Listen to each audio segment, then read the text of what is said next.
irmãos, que Jesus esteja entre nós nesta noite tão aconchegante, que nos acolhe para reflexões, um momento de percepção interior através da didática, da pedagogia espírita e do amor do nosso Mestre Jesus. No mundo científico, um pesquisador terá de fazer um esquema, um projeto a respeito do estudo que deseja ou da pesquisa que deve realizar. Nós sabemos que os desafios, os obstáculos, fazem parte da caminhada, da evolução intelectual e moral do ser humano, do espírito encarnado e também desencarnado. Nós sabemos também que as adversidades fazem parte de um processo de amadurecimento, sem o qual seria inviável uma evolução intelectual, ou seja, uma compreensão das ciências, e ao mesmo tempo uma evolução moral, ou seja, um aprimoramento dos sentimentos em função dessa nossa tão sonhada redenção ou perfeição espiritual. Mas os nossos projetos dizem respeito à nossa individualidade. O nosso caminho será sempre único. O nosso caminhar, talvez não. É preciso que nós idealizemos ou até imitemos os caminhares, ou seja, a forma como os grandes mestres caminham nessa senda evolutiva, embora saibamos que cada um caminhará o seu caminho, carregará a sua cruz, desenvolverá o seu projeto pessoal único. É possível que a maioria dos irmãos aqui presentes já tiveram a oportunidade de conhecer os mecanismos metodológicos que tratam a respeito do desenvolvimento da pesquisa no campo universitário. Allan Kardec, o nosso codificador, que desenvolveu um trabalho científico para organizar a estrutura científica, filosófica e religiosa da doutrina espírita, é evidente que ele seguiu também essa metodologia. É preciso, inicialmente, que nós consideremos que o terceiro milênio não se trata de uma data cronológica, não se trata de um momento geográfico cronológico apenas terreno. Se trata de um movimento espiritual que fará com que a Terra saia de um nível de provações, de expiações espirituais, para um nível mais avançado de regeneração, de aperfeiçoamento moral, sem as desnecessárias reencarnações punitivas, expiatórias, porém necessárias quando o espírito não sabe atender os ditames da consciência. Mas quando nós fazemos um projeto, nós desenvolvemos esse trabalho em partes. E a ciência, que determinou um caminho de uma disciplina, também nos inspiraria como deveríamos caminhar na nossa senda, superando assim os desafios da alma. Mas como seria então um projeto científico? Aqueles que conhecem a metodologia científica sabem que um projeto científico é dividido em partes. E a primeira parte chamaríamos de introdução. Na introdução de um projeto científico, o pesquisador, o estudioso, terá que responder a duas perguntas. O que eu quero e qual a motivação que me fez querer, desejar esse trabalho? Ou seja, o que vou pesquisar? O que eu quero pesquisar? Qual a motivação? O que me move os passos? E poderíamos dizer, transladando para a nossa senda evolutiva, e perguntar do seguinte modo: o que eu quero da minha encarnação? O que eu quero do ambiente que eu frequento? Do meio social onde eu participo? O que eu quero da minha família? O que me move os passos? Qual é a motivação para escolher esse ou aquele trabalho? É a introdução. É o momento em que o Espírito começa a projetar, a planejar o seu trabalho, a sua encarnação. Isso acontece muito antes de reencarnarmos. Quando estamos ainda no plano espiritual, e é evidente que durante o momento reencarnatório, e principalmente quando saímos do corpo, o Espírito faz uma avaliação constante a respeito do seu trabalho aqui nesse planeta. Então, o que eu quero? Bem, qual a minha motivação? O meu querer, evidentemente, que vai estar ligado às minhas características morais, às minhas características intelectuais, aos meus níveis de evolução ou de percepção espiritual. Poderíamos dizer que nós queremos aquilo que nós somos, ou nós queremos aquilo que necessitamos, ou nós queremos aquilo que é preciso que seja feito. Jesus veio não para fazer a sua vontade, mas, segundo ele, fazer a vontade do Pai. E como ele e o Pai eram um, ou são um, ele veio fazer a vontade do Pai.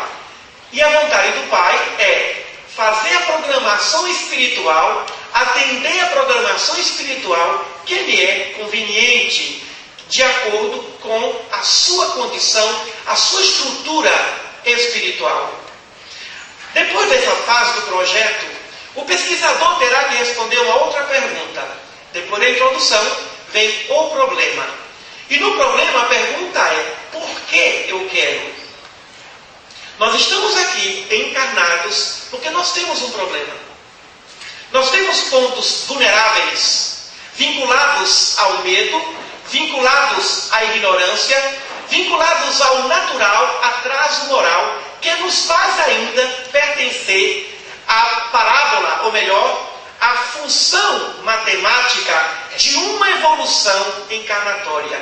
Estamos encarnados porque precisamos de mundos corpóreos para atender os níveis de evolução intelectual e moral no qual ou nos quais nós nos encontramos.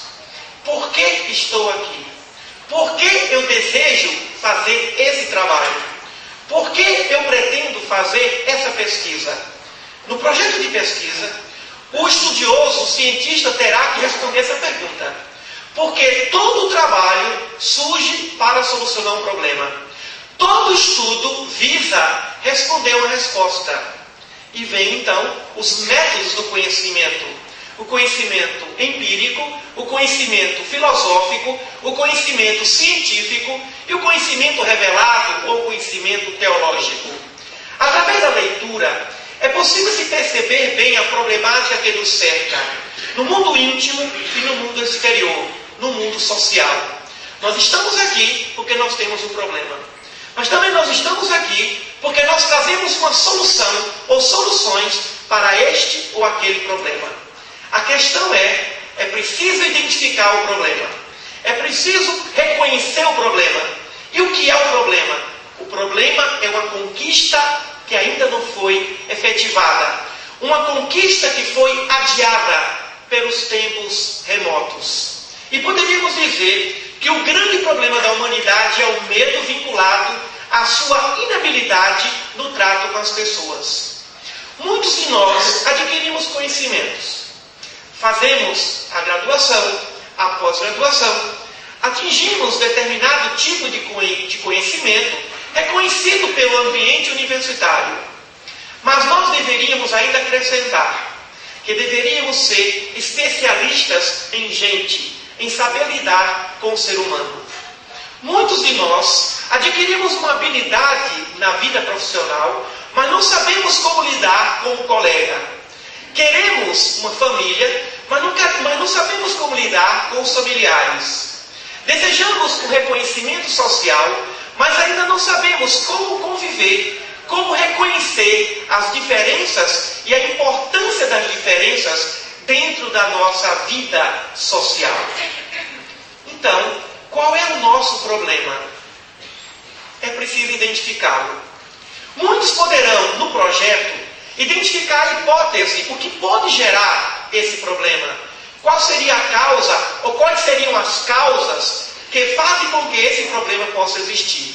Mas aí, o pesquisador precisará fazer a sua pesquisa.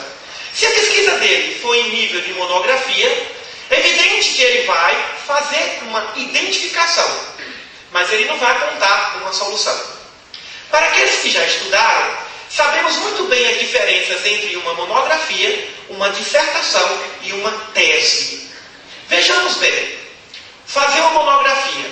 Nós vamos até a farmácia e perguntamos ao farmacêutico: eu gostaria que o senhor me trouxesse os remédios que são indicados para a cura da gripe.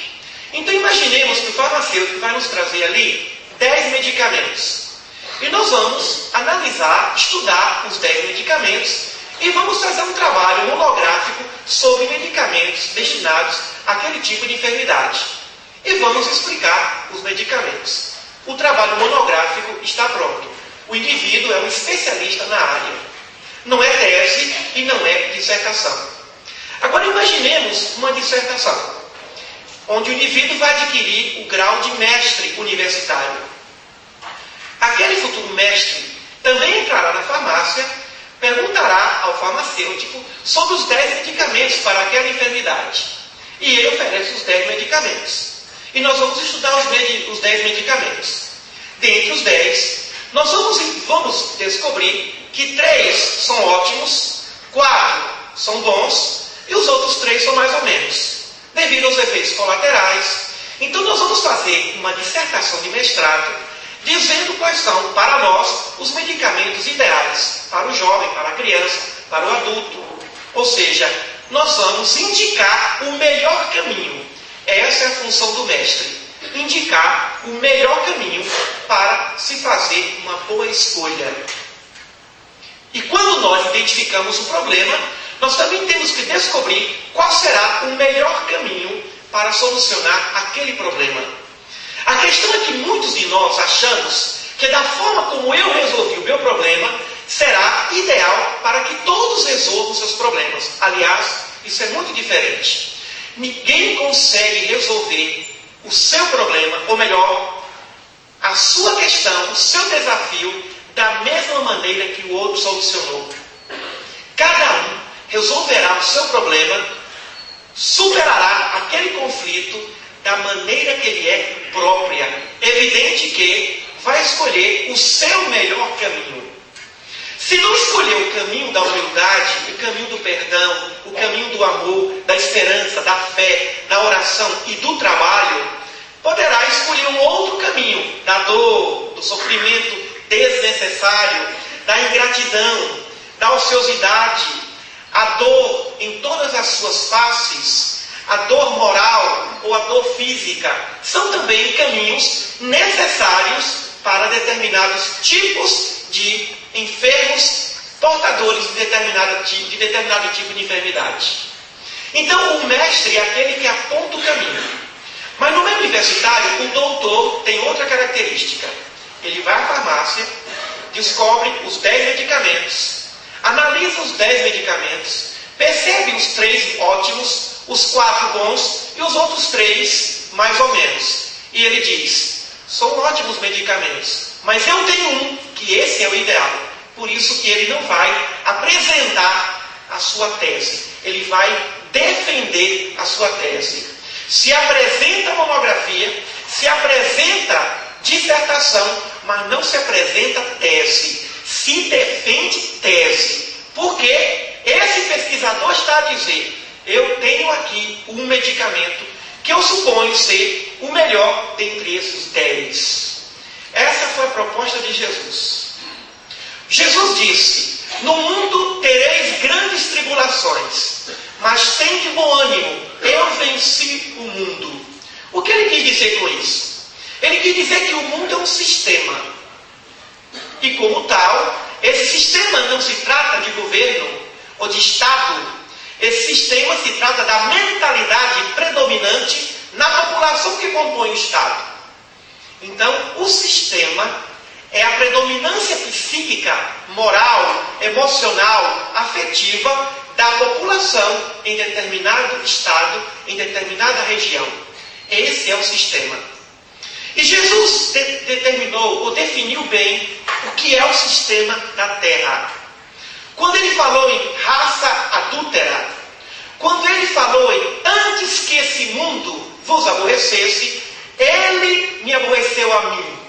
Ele quis dizer que esse mundo ainda tem como predominância psicológica, emocional, ainda é um sistema em que a injustiça humana prepondera. Então, nós sabemos que convivemos, estamos mergulhados num ambiente social, num ambiente de comunidade, em que a maldade, em que a desconfiança, a ignorância, o egoísmo, a injustiça predominam. Esse é o ponto. Então, não estamos num ambiente de facilidades. O que é que determina a diferença entre um planeta, um mundo evoluído e um mundo involuído? Ou um mundo atrasado? Qual a diferença que existe entre o mundo superior e o mundo inferior? A predominância de espíritos bons? Não. As oportunidades. As oportunidades para a evolução. Nos mundos superiores, a facilidade em se evoluir é maior. No mundo inferior, a dificuldade em se evoluir é muito maior. É muito mais difícil evoluir num ambiente hostil do que num ambiente favorável. Então, o problema do terceiro milênio, o grande desafio para o terceiro milênio, será de aumentar a oportunidade para aqueles que estão carecendo, necessitando de oportunidades. Porque não adianta ter inteligência, não adianta ter persistência, ter paciência, ter vontade, se não existir a oportunidade. Quantos de nós nos sentimos um tanto quanto frustrados pela falta de oportunidade para materializar, para exteriorizar os nossos talentos? Jesus nos falou que deveríamos multiplicar os talentos. E deveríamos multiplicar e buscarmos as oportunidades para a multiplicação desses talentos. Mas, meus irmãos, não é fácil. É muito difícil desenvolvermos os nossos talentos em sua plenitude num planeta de provas e de expiações. Então, esse é o nosso problema. O nosso problema é que nós vivemos num ambiente em que a predominância de pensamento é negativa. Nós ligamos os canais de comunicação pela imprensa, pela televisão, pelo rádio, e nós encontramos faixas mentais predominantes que nos impedem de pensar sobre o perdão, sobre a espiritualidade, sobre o autoconhecimento. Então, nós vibramos numa faixa. Nós estamos aqui nesse planeta, convivendo e respirando uma psicosfera mental ainda muito atrasada. Esse é o nosso problema. E porque ainda não merecemos conviver em sociedades mais evoluídas. Quando isso acontece, antes de reencarnarmos, quando nós estamos com a nossa família espiritual, em colônias espirituais, aprendendo com os grandes mestres, saímos de lá e reencarnamos com toda a vontade, com toda a boa vontade para superar as más tendências. No entanto, à medida que nós vamos convivendo e vamos respirando esse ambiente, nós não encontrando ainda o estímulo favorável e não buscando esse estímulo, nós nos sentimos debilitados. E é aí que surge a necessidade de 3 coisas: trabalho, oração e amor. Trabalho para poder buscarmos a proteção espiritual que necessitamos. Oração para que fiquemos na sintonia com o Pai. E amor para que nós tenhamos condições de conviver com os seres humanos. A força mental é a única que poderá nos ajudar a termos o autocontrole. Mas para controlar o outro, para dobrar o outro, para fazer com que o outro faça o que nós queremos, só através do coração, só através do amor. Não se dobra o outro, não se convence o outro pela razão, mas pelo coração. Então, mas Emílio, será que nós vamos conviver e nós vamos superar todos os obstáculos somente com amor? Com amor não vamos superar a todos, mas podemos superar todos os obstáculos que existem dentro de nós. Portanto, qual é o nosso problema? Inicialmente, o nosso nível espiritual e depois, o lugar onde nós estamos encarnados. A família onde nós estamos inseridos. A cidade onde nós moramos. O ambiente de trabalho no qual participamos. São os grandes desafios que nós encontramos. A outra fase do projeto de pesquisa, depois do problema, introdução, problema, depois vem uma outra fase, que é a fase do objetivo. Para quê? Primeiro é o quê? Introdução. Depois por quê? E depois para quê? Qual é o meu objetivo no planeta Terra? Qual é o meu objetivo ao constituir uma família? Qual é o meu objetivo nesse trabalho, nesse campo profissional? Qual é o meu objetivo ao abraçar o pensamento doutrinário espírita e as atividades de movimento espírita? Quais são os meus objetivos? Objetivos gerais, objetivos específicos. Temos que reconhecer que temos muitos objetivos, mas elegemos o primeiro. Qual é o mais importante? E Jesus nos trouxe o objetivo maior. Buscai o reino dos céus e sua justiça, que as demais coisas vos serão acrescentadas. Ou seja, busque fazer o que é correto, o que é certo, de acordo com os ditames da consciência, seguindo a orientação de sempre fazer ao outro o que gostaria que o outro lhe fizesse. Esse é o objetivo maior. Atingindo esse objetivo, procurando ser justo, procurando fazer o melhor possível, nós vamos encontrar o verdadeiro sentido da vida. Então, não estamos aqui para sermos melhores do que o outro, para adquirir isso ou aquilo, para demonstrarmos ao outro que somos isso ou somos aquilo. Não estamos aqui para demonstrar superioridade, ou também não estamos aqui para exterminar ou exteriorizar a inferioridade. Nós estamos aqui porque nós temos um compromisso, antes de tudo, com a justiça, com a lei natural de justiça que está vinculada à lei de amor, para que nós sejamos verdadeiramente felizes. Porque o objetivo maior do Espírito é ser feliz. E o que significa ser feliz? É estar de acordo com a justiça divina. Esse é o princípio de justiça. E o princípio de justiça é: vamos fazer uma coisa de cada vez. Muitos de nós sofremos e praticamos injustiças porque nós não sabemos fazer as coisas. Nós imaginamos que fazer muito significa fazer bem. Meus irmãos, se nós vivemos na Terra e fizermos bem uma única coisa, já valeu a encarnação. Mas muito bem feita, da melhor maneira possível, da maneira mais perfeita. E como Jesus nos disse, se fores então bons nas pequenas coisas, se soubermos fazer muito bem as pequenas coisas, haveremos de fazer grandes coisas com a mesma perfeição. Mas o que nos perturba, já dizia Montesquieu, é muito fácil ser feliz. O problema é que nós queremos ser mais felizes do que o outro. E aí descobrimos depois que o outro não era mais feliz coisa alguma, era mais infeliz do que nós. Só que nós imaginávamos, como nós imaginamos, que o outro é mais feliz do que nós. Então, o que significa ser feliz?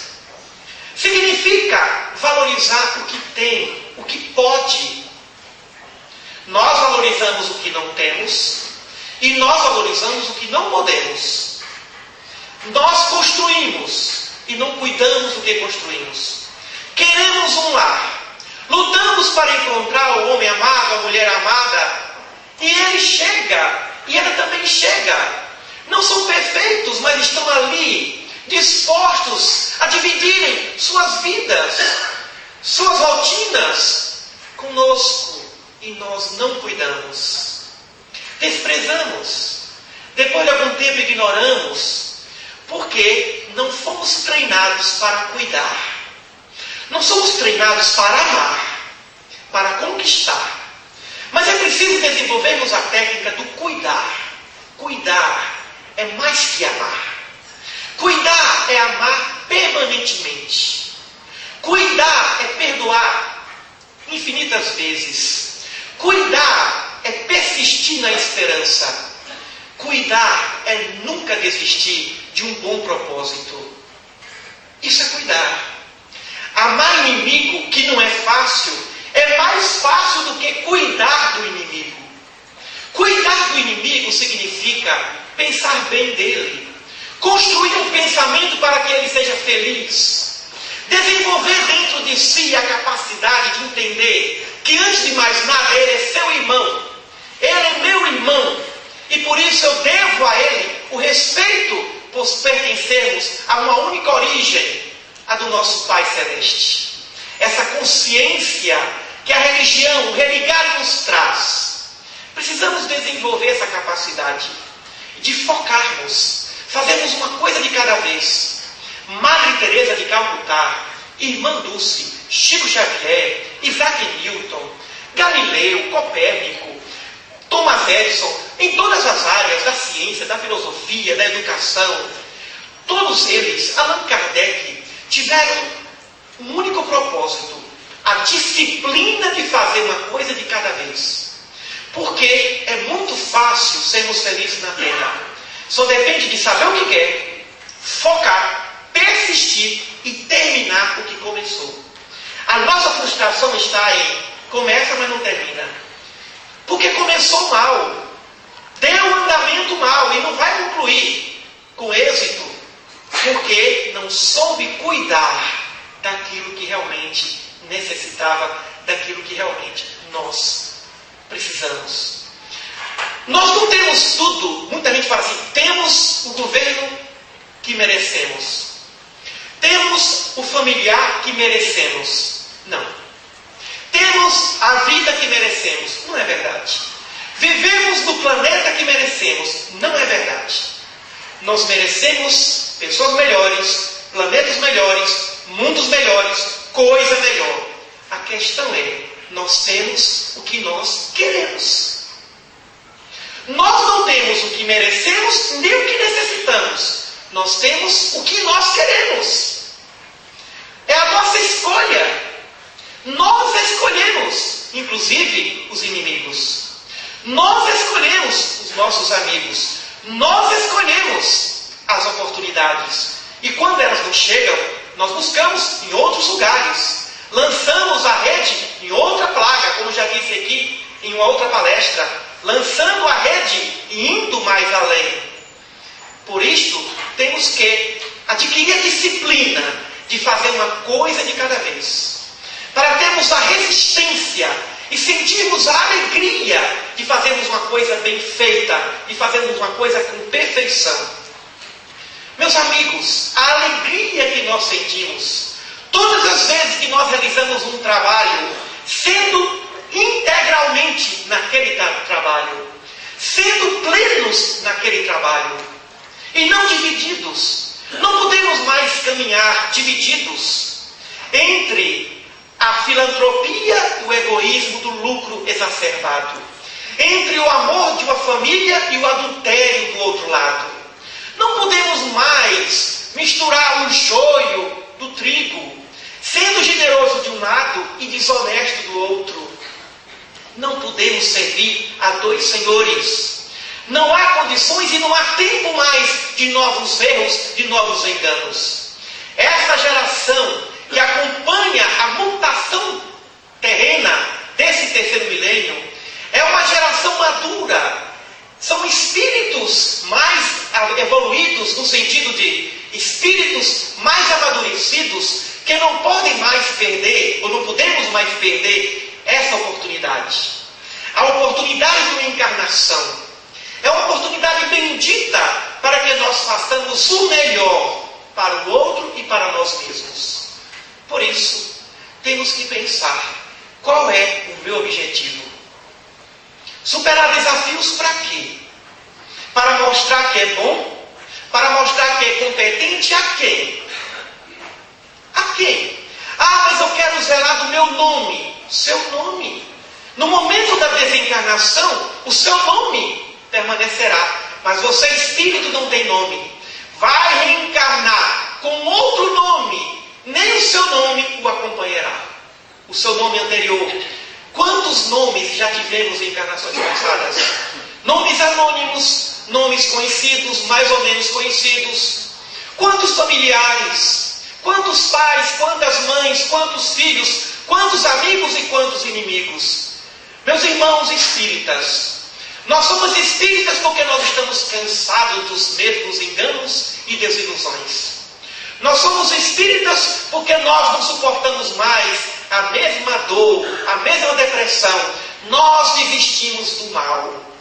Nós queremos o bem. E escolhemos, através do cristianismo, e agora pelo espiritismo, dentro de uma visão dócil e influente do nosso Mestre Jesus, um pouco de ar para que verdadeiramente respiremos. As criaturas não são más. São ignorantes, porque não conhecem de suas próprias potencialidades. Por isso, o nosso objetivo tem que ser sagrado. O nosso objetivo tem que ser maior. E o maior dentre todos os objetivos é amar a si mesmo, para poder amar o outro. Amar a si próprio, para se respeitar e respeitar o outro. E dentro dessa linha de auto-amor e de amor ao outro, chegarmos à plenificação do amor do nosso Pai. O próximo projeto, a próxima parte do nosso projeto. Depois do objetivo vem a justificativa.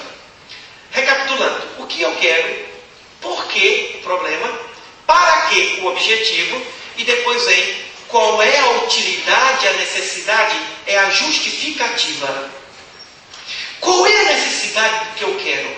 Qual é a importância do que eu quero? Há uma diferença entre o que é necessário, o que é importante e o que é, poderíamos dizer, útil. O necessário tem que ser feito aqui e agora. O útil pode ser feito depois. E o importante pode ser feito mais além. A questão é que nós queremos o importante primeiro, depois o útil e por último o necessário. Então, nós justificamos os nossos atos falhos ou justificamos as nossas conquistas. Mas nós perguntamos, como o apóstolo Paulo perguntaria, de que vale ao homem ganhar o mundo inteiro? De que vale ao homem falar todas as línguas? De que vale ao homem ser o poderoso e se sentir poderoso se ele não tiver amor?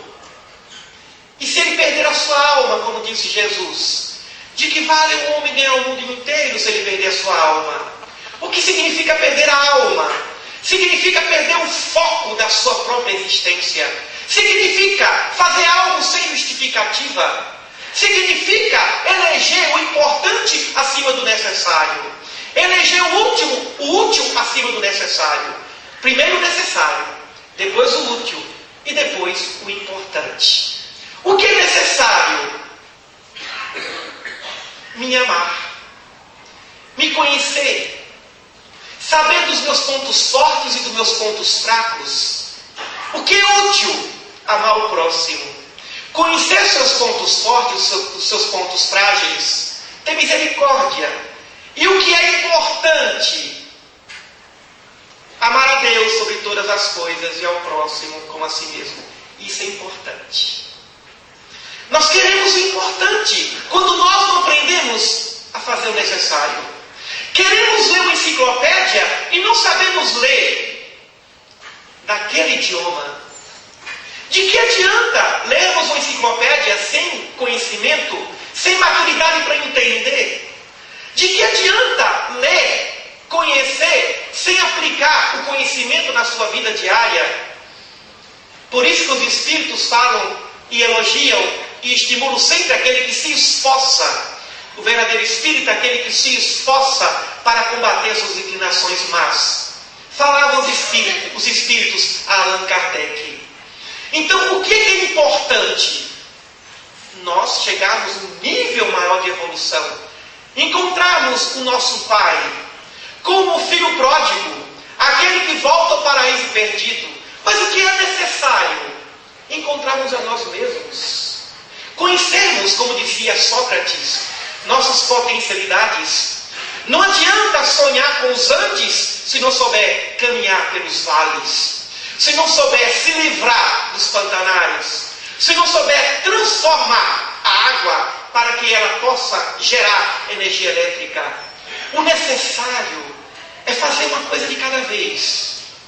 Perguntaram a Francisco de Assis, e os irmãos conhecem essa história: Pai Francisco, o que o senhor faria se a morte se lhe apresentasse nesse momento? E o grande apóstolo de Assis, que estava ali cuidando do seu jardim, regando flores, falando com elas, disse apenas àquele indagador: continuaria regando meu jardim, fazendo o necessário. Nós sonhamos com a santidade, mas não sabemos ser homens e mulheres dignos, íntegros. Não estamos aqui para sermos gênios, santos ou heróis. Estamos aqui para sermos decentes irmãos, irmãos corretos, irmãos dignos dessa palavra irmão. Se formos irmãos, seremos depois gênios, seremos depois santos, seremos depois heróis. Então, não se justifica pelo sonho do santo agir mal com o irmão. Não se justifica para adquirir espaço social, passar por cima do outro, trair a confiança daquele ente que nos serve, que nos ajuda. Por isso que a justificativa é fundamental no nosso projeto. E nós temos que justificar os nossos atos. Quando sairmos desse planeta, nós vamos ter que justificar. Por que fiz ou deixei de fazer? O que fiz ou que fizemos com as oportunidades que nos foram oferecidas? Porque muito será pedido, a quem muito se houver dado. É uma lei da natureza, é uma lei divina, orientada pelos bons espíritos.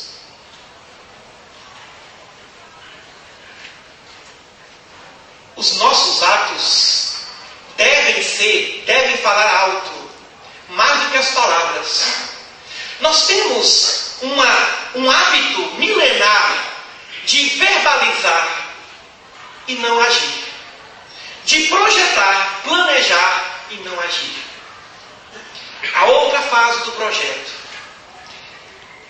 o que eu quero, por que eu quero, para quê, qual é a necessidade, utilidade ou importância, e depois vem como eu vou fazer, a metodologia. Nós aprendemos que método é um conjunto de técnicas e técnica é um conjunto de procedimentos. Eu quero evoluir. Qual o método? Qual a técnica? Que técnica eu vou usar para, dentro do meu nível, chegar aonde eu quero chegar? Uma pessoa que quer subir a montanha, ela tem que fazer uma análise do seu corpo físico, da sua estrutura física, da sua estrutura mental, da sua estrutura psicológica para subir essa montanha. Deve haver um planejamento. Muitos queremos, mas poucos sabemos como fazer. Como farei? Muitos fazem seus projetos, têm a oportunidade nas mãos, mas não sabem como agir. Eu quero perdoar, mas não sei como perdoar. Eu quero trabalhar nessa função, mas não sei como. Eu quero passar nesse concurso, mas eu não sei como. Que metodologia eu vou utilizar? É a necessidade aí do autoconhecimento. Tem pessoas, por exemplo, que conseguem fazer bem certos trabalhos à noite, outros pela manhã. Há escritores que escrevem bem pelas manhãs e outros durante as noites. Alguns até preferem as madrugadas. Então vai depender da estrutura de cada um, da vontade, da condição de cada um. O como é muito importante. Tem muita gente que deseja superar seus desafios, mas não sabe como. E agora? O que eu vou fazer? Não sabe como? É preciso buscar ajuda. Lá no final do projeto tem lá referências ou referências bibliográficas. Quais são os livros que eu vou buscar para fazer essa pesquisa? A quem eu vou pedir ajuda para poder realizar esse trabalho? Porque ninguém nasce sabendo. Então a metodologia tem que ser aquela adequada a você.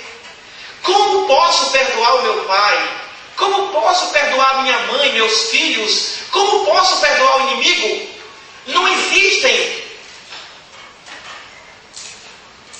dois caminhos iguais para o perdão. O caminho para o perdão vai ser de acordo com a condição de cada um. Cada um ama do seu modo. Cada um perdoará da sua maneira. Cada um alcançará a perfeição dentro da sua condição evolutiva. Não existem dois caminhos semelhantes para a evolução. Dentro dessa ótica, o método de Jesus, o método de Francisco, o método de Santo Agostinho, ou o método de São Tomás de Aquino, poderão não ser os nossos métodos. Poderemos escolher outros métodos. Poderemos sentir afinidade com o método de Allan Kardec e não sentir qualquer afinidade com o método de Santa Teresinha de Jesus. Mas ninguém pode dizer que esse ou aquele é melhor, superior ou é inferior. O método certo, o método adequado, esse é o método superior. E por que nós desejamos imitar os grandes mestres? Imitemos-los em espírito, imitemos-los na essência e não na aparência, e não na forma, e sim na capacidade intrínseca de agir. Porque ninguém amará o próximo da mesma maneira, ninguém chegará a Deus da mesma forma. Não há fórmulas em que todos podemos dizer, agora eu vou. É por isso que uma das grandes frustrações dos mestres é que eles não conseguem passar o seu religare, não conseguem passar para os seus discípulos o seu encontro com Deus. O máximo que eles podem fazer é apontar o caminho. Jesus é o Salvador, porque Ele nos ensinou o caminho da salvação. E não porque Ele caminhou por nós, trabalhou por nós, evoluiu por nós. Ninguém pode evoluir pelo outro. Qual é o nosso método? Qual é o nosso método de oração? Tem gente que ora melhor, ou consegue estabelecer um canal de ligação com o Pai caminhando. Outros ajoelhados, outros sentados, outros deitados, outros trabalhando, outros lendo. Qual é a melhor maneira de se orar? Não existe a melhor maneira de se orar. A melhor maneira de se orar é aquela que você consegue orar. A melhor maneira de perdoar é aquela que você consegue perdoar. A melhor maneira de existir é aquela que você dá conta de existir. Qual é o seu método? Vamos descobrir. Depois, nós encontramos um outro estágio na pesquisa. Depois do método, vem o cronograma. O cronograma é o tempo que nós vamos usar para fazer aquele trabalho, aquela pesquisa. E nós estamos aqui na Terra dentro de um tempo, passando um pouco mais de 100 anos, mas temos um tempo. De acordo com o lugar onde nós vivemos, o tempo já está praticamente estabelecido. O índice de mortalidade dentro daquela faixa etária. Então nós temos que planejar a nossa vida dentro daquele tempo. E não adianta a ilusão que vai viver até os 120 anos. Não vai acontecer isso. E meus irmãos, nós não temos mais tempo. Não temos mais tempo se quisermos continuar no planeta Terra. Porque o nosso tempo está se esgotando. Nós estamos tendo as últimas oportunidades. Senão nós voltaremos e teremos que conviver num planeta ainda mais difícil em termos de oportunidades para a evolução. Como já dizia o professor Nuno Cobra no seu livro A Semente da Vitória, o qual nós recomendamos. A Semente da Vitória, de Nuno Cobra, um fisioterapeuta. Ele diz que o nosso cérebro é burro. Claro que ele quer dizer que o nosso cérebro não pensa por si mesmo. Quem pensa é a mente espiritual. O espírito pensa através do cérebro. E ele diz que o que nós dissermos para o cérebro, ele vai acreditar. Se dissermos que está tudo mal, ele vai acreditar, vai somatizar e vai ficar tudo mal. Se dissermos que está tudo bem, tudo bem. Mas tudo tem que ser dentro do seu tempo. Emílio, eu vou à sua casa, eu pergunto, quando? Qualquer dia desse, não vai. Quando menos você esperar, aí pode ficar deitado que ele não vai aparecer. Quando? Quando Deus quiser. Deus nem vai querer. Emílio, eu vou à sua casa. Quando? Tal dia. Semana que vem. Até o Natal. Daqui a 2 meses. Vamos marcar a data. Outro dia, uma jovem disse para mim, Emílio, eu quero namorar. Eu disse, qual a sua idade? Ela falou, 15 anos. Não está na idade ainda de namorar. Mas eu encontrei uma pessoa boa. Diga a ele para esperar mais 3 anos. Mas você acha que tem que ter idade para namorar? Eu disse, com outra pergunta, e você acha que tem que ter idade para dirigir?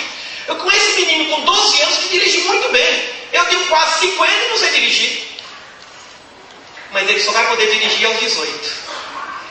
Ele pode ser um piloto. Enquanto não completar a idade oficial, legalizada, ele não pode dirigir. E já que no nosso mundo terreno a condição é maioridade de 18 anos, não é para começar a namorar com 18, porque para mim deveria começar a namorar depois dos 25.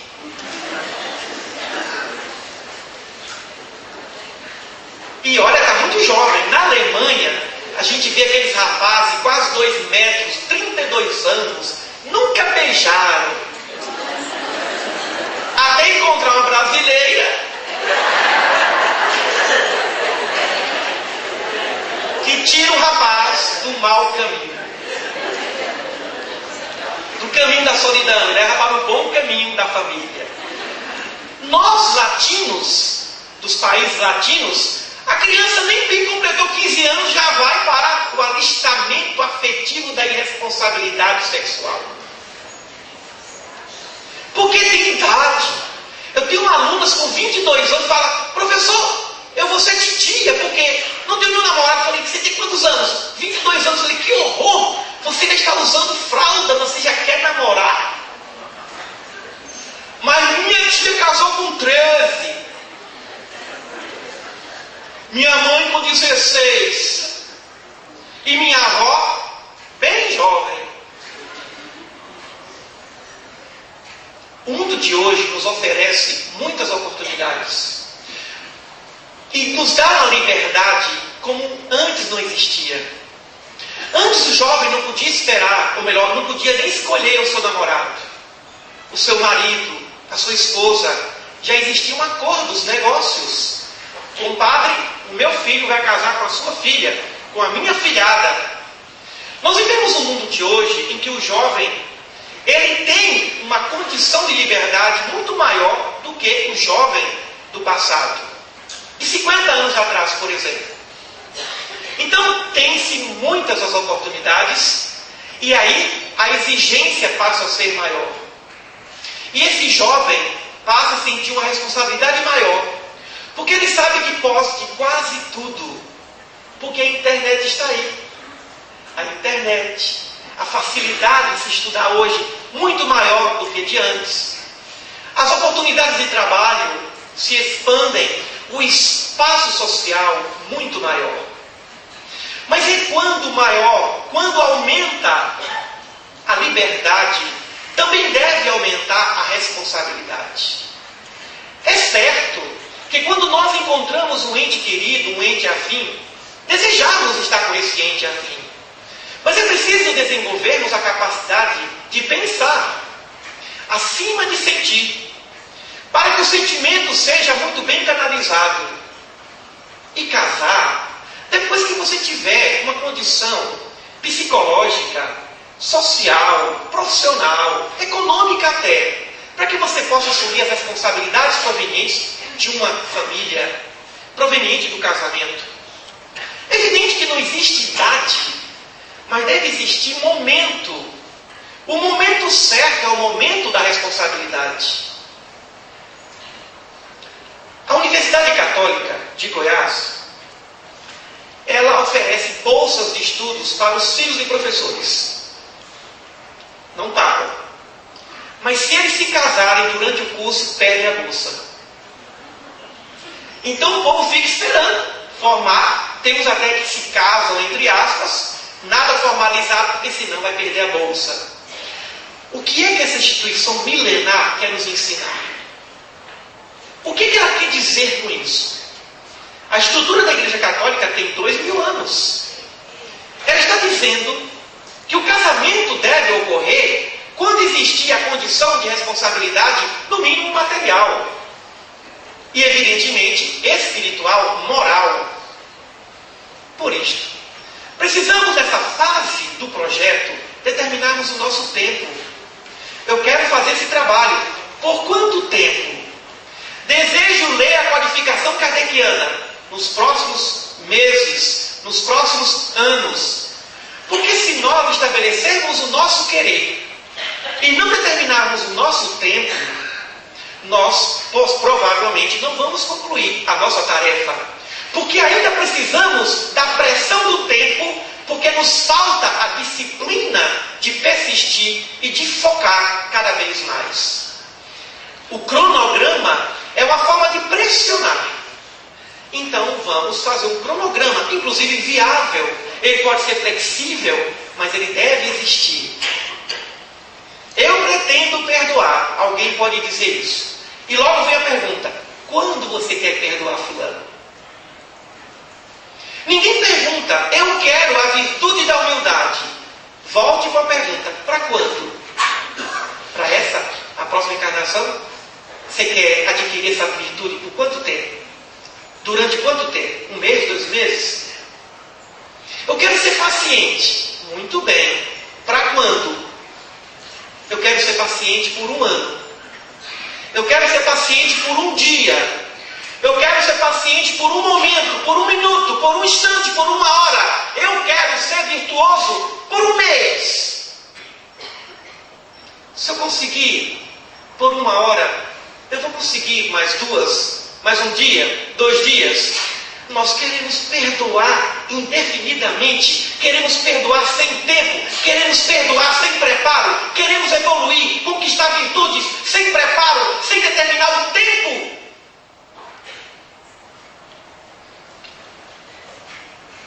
Quem vai para uma guerra sem preparo, quem vai para uma luta sem preparo, é aquele que não determinou o tempo da luta, o tempo da conquista. Por isso que se preparar significa também estabelecer: até o final do ano eu vou dar conta de perdoar fulano. Até o final do ano eu vou dar conta de concluir os projetos que eu comecei. E só vou começar o próximo quando eu concluir os demais. Então vamos organizar o nosso tempo. Depois vem o orçamento do projeto. O orçamento não é o quando, é o quanto. Quanto custa o que eu quero?